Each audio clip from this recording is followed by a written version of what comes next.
And a new poll conducted after President Donald Trump's third indictment shows that he leads Florida Governor Ron DeSantis by 42 points. 75% of likely GOP voters say that they believe Trump's charges are a distraction for Biden's corruption. Here's what the former president said about the polling yesterday. You know, every time you get indicted, I like to check the polls because one more indictment that I think this election's over. One more. No, it's horrible. You get indicted for nothing. And that was President Trump last night. Jonathan, you know, he takes this stuff so easily and jokes about it. I don't think anybody can tell you how all of this is going to play out. We'll see about that. And yet, American people see what's going on this side of the aisle with the Biden family bank statements and everything else, and they're wondering if this is all just a distraction. Absolutely.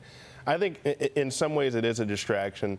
And, you know, in spite of the former president's remarks there, it seemed like he kind of joked, but he's very intelligent. He understands with every new indictment he's rising in the polls. And I think that's in large part because his campaign in some ways is riding this spectacle of these charges waged against him. And he understands with every new one, he's increasing in the polls. And look, the American people understand there's some bait and switch going on in here, that Joe Biden's campaign is sort of doing this made you look. Focus on Trump, not me. Yeah.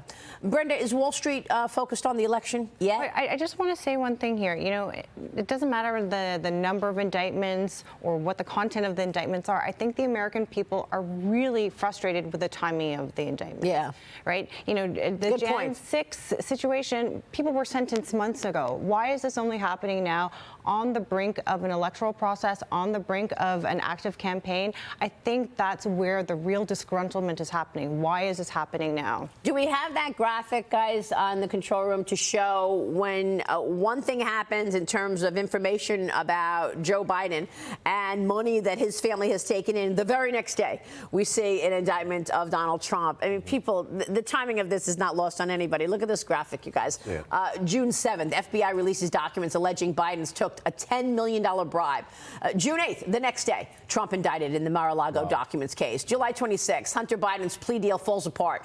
The DOJ tries to give him blanket immunity from future prosecutions until the judge starts asking questions. The very next day, the 27th, Jack Smith adds more charges for Trump in the Mar-a-Lago case. July 31, Devin Archer tells Congress that Joe Biden was on a call 20 times with Hunter Biden's partners. August 1st, the next day, Trump indicted over the January 6th probe. Adam. 3 examples of the DOJ taking action the day after something comes out on Joe Biden. It's mind-boggling. If that's not crystal clear about weaponizing the DOJ, nothing is. But I wanted to ask you about when investors are going to start zeroing in on this, because DeSantis is now changing his campaign manager in a latest staff shakeup. He's replacing her with his gubernatorial chief of staff. The move coming as DeSantis' largest individual donor said he's pausing all additional contributions until DeSantis is able to generate more donations on his own. So I'm wondering if that's falling flat on investors, or is Wall Street starting to tune in to the 2024 election? I think we're still a bit early here, Maria, because this is still a macro story, and this is still an earnings story, and this is still a Fed story. Yeah, good point. You know, with core inflation still at 4.8%, the markets are fixated on rates, on GDP, on payrolls, and on that inflation rate. Great point. You think we'll get another Fed rate hike?